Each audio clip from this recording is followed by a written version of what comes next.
एक चीज़ अच्छा मैं यहाँ पर एक्सप्लेन करना भूल गया था कि जब आप अपना एड सेट बना लेंगे तो एड सेट बनाने के बाद आप वापस कैंपेन लेवल पर आएंगे। कैंपेन लेवल पर आने के बाद आप पब्लिश बटन पर क्लिक करेंगे। एड सेट लेवल के ऊपर ही पब्लिश बटन पर क्लिक मत कीजिएगा। इससे आपका सिर्फ एड सेट पब्लिश होगा, कैंपेन पब्लिश नहीं होगी। जबकि जब आप कैंपेन लेवल के ऊपर अगर पब्लिश करेंगे तो इसके अंदर जितने एड सेट्स हैं सबके सब पब्लिश हो जाएंगे। मैं यहाँ पर मेंशन भी कर देता हूँ कि ये हमारा फेज़ 1 है जो हम 3 दिन चलाएंगे।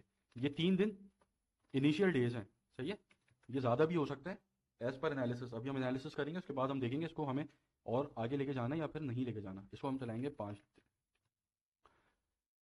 तो अब जब आप 3 दिन गुजार लेंगे, 3 दिन गुजारने के बाद आप फेज़ 1 की जो कैंपेन है इसके ऊपर क्लिक करेंगे और एड सेट के टैब में आ जाएंगे। याद रखिएगा कि एड सेट के टैब में आने से पहले आपने अपनी कैंपेन सेलेक्ट की हुई हो, वरना अगर आप इसको सेलेक्ट नहीं करेंगे तो एड सेट टैब के अंदर आपको सारी कैंपेन्स के एड सेट्स नजर आ रहे होंगे जो आपको कंफ्यूज करेंगे। तो आप यहाँ पे अपनी कैंपेन सेलेक्ट कर लें, उसके बाद एड सेट टैब पर आ जाएं। अब ये आपको एड सेट्स आपके नजर आ रहे हैं और यहाँ पे सारा डाटा नजर आ रहा है।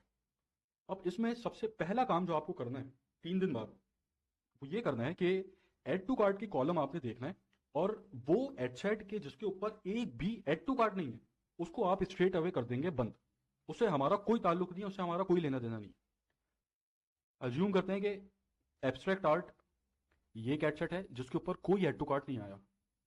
ठीक है। एनिमल ये एक एड सेट था जिसके ऊपर कोई एड टू कार्ट नहीं आया। ये एक एड सेट था जिसके ऊपर कोई एड टू कार्ट। ये 3 एड सेट्स ऐसे थे कि जहां ना कोई एड टू कार्ट, कोई चेकआउट, कुछ नहीं है। इसको हमने किल कर दिया, खत्म। अब आप बाकी के एडसेट्स में से ये देखेंगे कि कौन से एडसेट्स हैं कि जिनके ऊपर परचेजेस आई हैं। आपने देखा कि भाई ये एक एडसेट है कि जिसके ऊपर परचेज आई है, एलईडी लैम्प। फिर ये एक एडसेट है इसके ऊपर परचेज आई है। एडवांटेज ऑडियंस वाला एक एडसेट है जिसके ऊपर परचेजेस आई हैं। कितनी आई हैं, कितने की आई हैं, ये अभी नहीं देख रहे हम। अभी हम सिर्फ नोट डाउन कर रहे हैं जिसके ऊपर परचेजेस आई हैं। नाइट लाइट ये एक एडसेट है जिसके ऊपर परचेजेस आई हैं। और फिर अब आप ये देखेंगे कि कौन से एडसेट्स हैं कि जिसके ऊपर परचेज नहीं आई लेकिन एड टू कार्ट और चेकआउट्स हैं। तो ये एडसेट रह गए लिविंग रूम, गिफ्ट, टेबल। ये 3 एडसेट्स ऐसे हैं कि जिसके ऊपर एड टू कार्ड्स हैं, चेकआउट्स हैं, परचेज नहीं है। ये 3 एडसेट्स ऐसे हैं कि जिसके ऊपर कोई एड टू कार्ड नहीं था, बंद हो गए। ये 4 एडसेट्स ऐसे हैं कि जिसके ऊपर परचेजेस आई हैं। अच्छा, अब यहां पर फेज 1 के ऊपर आपको परचेजेस आनी चाहिए, लाजमी परचेजेस आनी चाहिए, क्योंकि आपने फेज 0 के ऊपर जो 22,500 रुपया लगाया है क्रिएटिव टेस्टिंग के अंदर, वहां पर आपके पास परचेजेस आई हैं जब ही आप फेज 1 पर आए। वो जो मैंने एक्सप्लेन किया था पिछली वीडियो के अंदर। तो यहां पर आपको मोस्ट लाइकली, अगर आप ये एडसेट्स आपके 10 बनते हैं तो उसमें से मोस्ट लाइकली 4 के ऊपर आपको परचेजेस आनी ही चाहिए। अभी कॉस्ट पर परचेज क्या होनी चाहिए, ये सारी चीजें अभी मैं डिस्कस करूंगा। अभी सबसे पहला काम तो हमने कर लिया, वो एडसेट्स बंद कर दिए। अब हमारा है दूसरा काम। दूसरा काम यह है कि वो एडसेट्स के जिनके ऊपर एड टू कार्ड्स आए हैं, चेकआउट्स आए हैं लेकिन परचेजेस नहीं आई, उनकी ऑडियंस को हम रिफाइन करेंगे। अब जैसे फॉर एग्जाम्पल गिफ्ट है, ये एक इंटरेस्ट है। इसके ऊपर जो ऑडियंस का साइज है वो है 85 मिलियन, और इसके ऊपर हमारा बजट था डेली $5 का। तो इसने $5 डॉलर खर्च किए 85 मिलियन ऑडियंस साइज के ऊपर, एड टू कार्ड्स दे दिया आपको, चेकआउट्स दे दिए। तो इसके अंदर इट मीन्स पोटेंशियल है कि ये आपको, अगर आप इसकी ऑडियंस को रिफाइन करें, ऑडियंस साइज को थोड़ा सा और कम करें, तो ये आपको परचेजेस भी दे दे। अब आप इस चीज को टेस्ट करेंगे, ये फेज 1 ही रहेगा। फेज 1 के ऊपर ही ये सारे काम आपके करने हैं। फेज 2 पे अभी हम नहीं जाएंगे। ये फेज 1 के ऊपर ही फर्दर हम एक्सटेंड कर रहे हैं अपनी कैंपेन को। अब इसके अंदर एक्सटेंशन के अंदर आप क्या करेंगे कि आप इसको और नैरो डाउन करेंगे। अब आपने देखा गिफ्ट, अब यहां पर आप जाएंगे तो अब आपके पास डेमोग्राफिक्स का ऑप्शन है, बिहेवियर का ऑप्शन है कि जिसकी बेसिस के ऊपर आप और भी टारगेटिंग कर सकते हैं। जैसे डेमोग्राफिक के अंदर एजुकेशन लेवल है, ठीक है, फील्ड ऑफ स्टडी है, स्कूल्स हैं, ठीक है, अंडर ग्रेड ईयर्स हैं। उसके बाद फाइनेंशियल के अंदर ये इनकम लेवल्स हैं, इसको आप टारगेट मत कीजिएगा। ये सिर्फ आप यूएस में टारगेट कर सकते हैं। लाइफ इवेंट्स है, एनिवर्सरी है, अवे फ्रॉम फैमिली है, नहीं है। अब जैसे मैं एनिवर्सरी के ऊपर आया हूँ और मैंने देखा वो लोग इस ऑडियंस के अंदर, 85 मिलियन की ऑडियंस के अंदर वो लोग कि जिनकी एनिवर्सरी अपकमिंग 30 डेज के अंदर है, उसको अगर मैं सेलेक्ट करता हूँ, यहाँ पे आप इसको सेलेक्ट नहीं करेंगे, आप इसको सेलेक्ट करेंगे डिफाइन फर्दर पे। अगर आप इसको यहाँ पे सेलेक्ट कर लेंगे तो ऑडियंस साइज और बढ़ जाएगा आपका। तो आपको जाने डिफाइन फर्दर। अब ये आप नैरो डाउन कर रहे हैं कि वो लोग के जिनका इंटरेस्ट गिफ्ट में है और फिर उनकी एनिवर्सरी भी आने वाली हो अगले 30 डेज के अंदर। कहाँ होंगे लाइफ इवेंट्स, ये रहे। With in 30 days.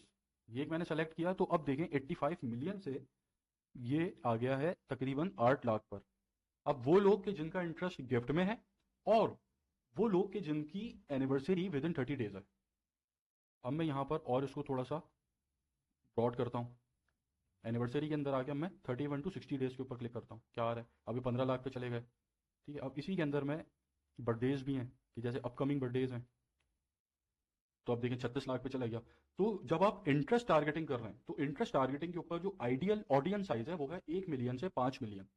कोशिश करें कि इंटरेस्ट टारगेटिंग के ऊपर ऑडियंस साइज आपका 1 मिलियन से कम ना हो और 5 मिलियन से ऊपर ना हो। तो अभी ये हमारे पास जो ऑडियंस साइज निकल के आया है वो 36 लाख का है, 3.6 मिलियन, जो कि परफेक्ट ऑडियंस साइज है हमारे बजट के हिसाब से। तो अब हमने इसको फर्दर रिफाइन किया, और अब इसको हम 3 दिन और टेस्ट करेंगे।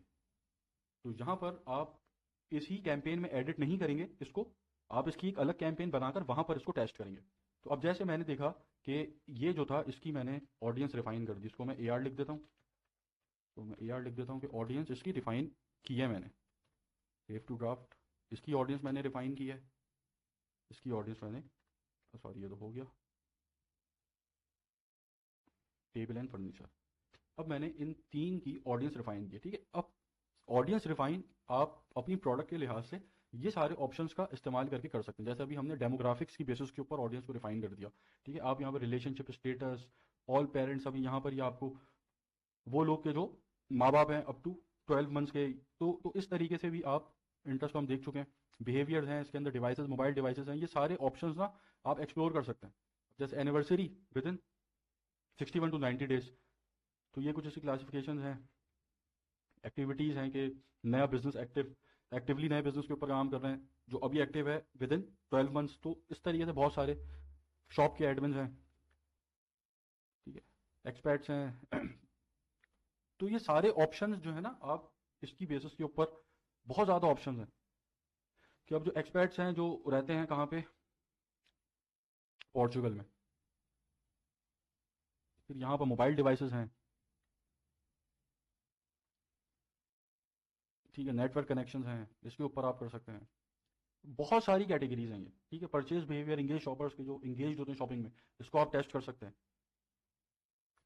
अभी जैसे सॉकर फैंस आ गए, तो ये बहुत सारी इसके अंदर कैटेगरीज आपको मिलती हैं। इसकी बेसिस के ऊपर भी आप इसको और फर्दर नैरो डाउन कर सकते हैं, इंटरेस्ट की बेसिस के ऊपर भी कर सकते हैं। अब जैसे ये टेबल है, इसके अंदर किसी का इंटरेस्ट हो और साथ लैंप के अंदर भी इंटरेस्ट हो, LED लैंप के अंदर भी इंटरेस्ट हो। अब देखें क्या बन गया ऑडियंस साइज, 4.2 मिलियन। ये एक आइडियल ऑडियंस साइज है। तो ये एड सेट जो आपका चल रहा था पहले, इसके ऊपर क्या था, 46 मिलियन था। इसने आपको एड टू कार्ड्स दे दिए, परचेजेस दे दी। तो जब आपने इसको फर्दर नैरो डाउन किया, तो इसने ये आ गया 4.6 मिलियन पे। तो ये मोस्ट प्रोबेबली आपको परचेजेस देना शुरू हो जाएगा। तो अब इस तरीके से नैरो डाउन करके आप इसको 3 दिन और चलाएंगे, ये 3 एड सेट हो गए। और अब यहाँ पर आप आ जाएं परचेजेस के ऊपर। अभी मैं एक अलग कैंपेन बनाकर आपको स्ट्रक्चर इसका बताऊंगा। अभी सिर्फ हमने आइडेंटिफाई कर लिया है कि ये और ये वाला, ये 3 एडसेट जो हैं, ये फर्दर हम 3 दिन और आगे लेके जाना है इसको हमें। तो अब परचेज वाले जो आपके एडसेट्स हैं उनको आप नहीं छेड़ेंगे, उनको आप 3 दिन और चलने देंगे जब तक आपके ये एड टू कार्ट वाले एडसेट जिसको आपने नैरो डाउन किया है उनकी टेस्टिंग हो रही है। तो अब ये जो आपके पास परचेजेस आई हुई हैं इन 4 एडसेट्स के ऊपर, इनको 3 दिन का वक्त और मिलेगा ताकि और बेहतर आपको पिक्चर क्लियर हो। तो यहाँ अभी आप क्या करेंगे, अपनी कैंपेन को एक नई कैंपेन के अंदर इसको लेके जाएंगे। इसको आप अभी बंद कर देंगे, ठीक है, जिनकी ऑडियंस आप रिफाइन कर रहे हैं, और उसको आप डुप्लीकेट कर देंगे न्यू कैंपेन के अंदर, और उस कैंपेन का आप नाम दे देंगे AR टेस्टिंग, या अपनी समझ के लिहाज से कुछ भी नाम दे देंगे। ये फेस चेंज नहीं हुआ है, ये उसी कैंपेन को आपने 3 दिन के लिए एक्सटेंड किया, ठीक है। तो ये आपका PKR, ये बनेगा टोटल 1500 पर हेडसेट है। वही सेम बजट हम रखेंगे $5 वाला, और ये 3 हेडसेट हैं तो ये 4500 पर डे। तो ये 4500 पर डे आपका बजट है टोटल, और ये चलेगा 3 दिन। तो 3 दिन चलने के बाद ये जो आपका पैसा लेगा वो लेगा 13,500 रुपया, ठीक है। तो ये आपकी AR टेस्टिंग, PKR ये, और यहाँ पर आप इसको फेस 1 एक्सटेंशन कह रहे हैं। नंबर ऑफ कॉपीज 1 बनेगी। अब ये आपकी नई कैंपेन बन गई दूसरी। अब ये जो कैंपेन है, ये कैंपेन आपकी जो ऑडियंस रिफाइन की है उसकी टेस्टिंग है 3 दिन की। इसको भी आप यहाँ पे डेज कहते हैं। फेज ये वही चल रहा है, फेज 1, ठीक है, इसकी एक्सटेंशन है फेज 1 की है।